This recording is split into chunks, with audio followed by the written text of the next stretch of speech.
a whole lot of thought about this thoughtlessness.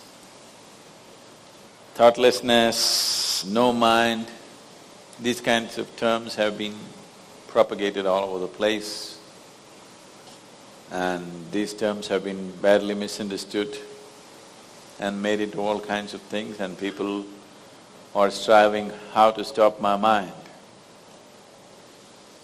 It took millions of years of evolution to get a mind of this kind of capability, isn't it? Millions of years of tremendous amount of nature's work that today you have a mind of this kind of scope. And now you want to stop it. Why is it that you want to stop it? If your mind was constantly producing absolute pleasantness for you, would you think how to stop this mind? Would you? No. It's producing a lot of unpleasantness. That's why you're thinking of how to stop the mind. This is the first thing, wherever you go in the world, this has gone so much into people's mind. If you tell them you meditate, they say, "But Sadhguru, I'm not able to stop my mind."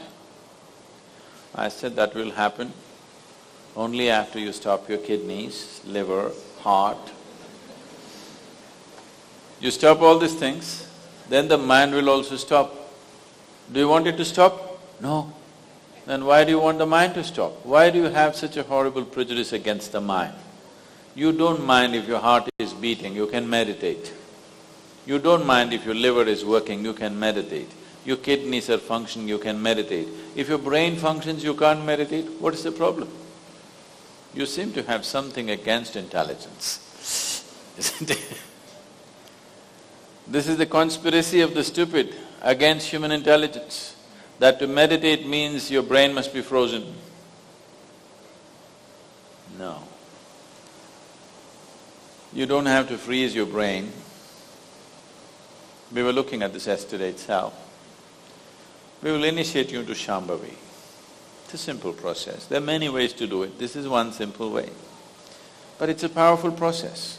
If you sit here, you will see your body is here, your mind is somewhere, who you are is somewhere else. Once there is a space between you and the mind, then what the mind is not doing, what the mind is doing is not even an issue. It is like you're stuck in the traffic jam. You're struggling through the traffic. That's one experience. Suppose you're either standing on Chamundi Hill or you're floating in a hot air balloon and look down at all the traffic. Very peacefully, traffic. Why? There's a distance, isn't it? When you're in it, traffic is a different experience. From really high up there, sitting in a hot air balloon, you look down, you can't even hear the sounds. Looks wonderful, traffic, isn't it? Yes or no? Because there's a distance. So once there's a distance between you and your mind's activity, mind is not a problem. Mind is a miracle, it is not a problem. And anyway, if thoughts are going continuously, if you're having a mental diarrhea, obviously you ate some bad food, isn't it? Yes. If you're having a physical diarrhea, you ate some bad food, isn't it?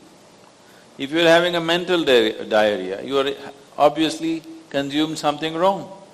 What this wrong thing could be is, the moment you identify yourself with something that you're not, then you're finished. Your mind is a continuous runs. There is no other way. Do what you want, try as hard as you want, it is not going to stop. If you do not identify yourself with anything that you are not, you know how to be with everything, you know how to use everything, but you're not identified with it, then you will see if you sit here, simply mind will be like this. If you want to use it, you can use it, otherwise it'll be like this. Right now your hands are like this, Oh, you're holding it tied up because it'll go all over, is it? No. You can keep it like this. You can keep it like this, you can keep it like this. When you want to use it, you can use it. So it's a useful instrument.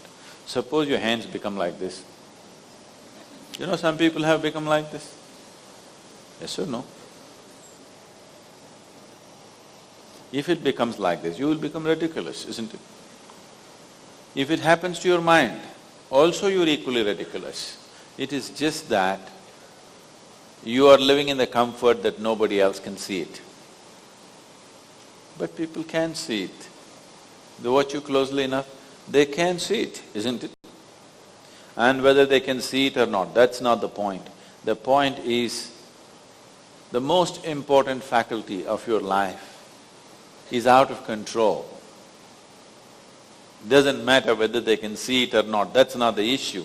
The issue is, the most important faculty in your life is out of control, doing its own rubbish all the time, not doing what you want it to do. So, if you have to be freed from this ailment, you should stop eating bad food. Wrong food or bad food means you are identifying yourself with things that you are not. If you sit here, if you're not identified with this and with this, then you will see everything is just fine. Then your mind will do what you want it to do. Otherwise, it will simply hang there, and that's how it should be. Mind should not be telling its own stories all the time. It should tell the story that you want it to tell, isn't it? Otherwise, it's quite a nuisance.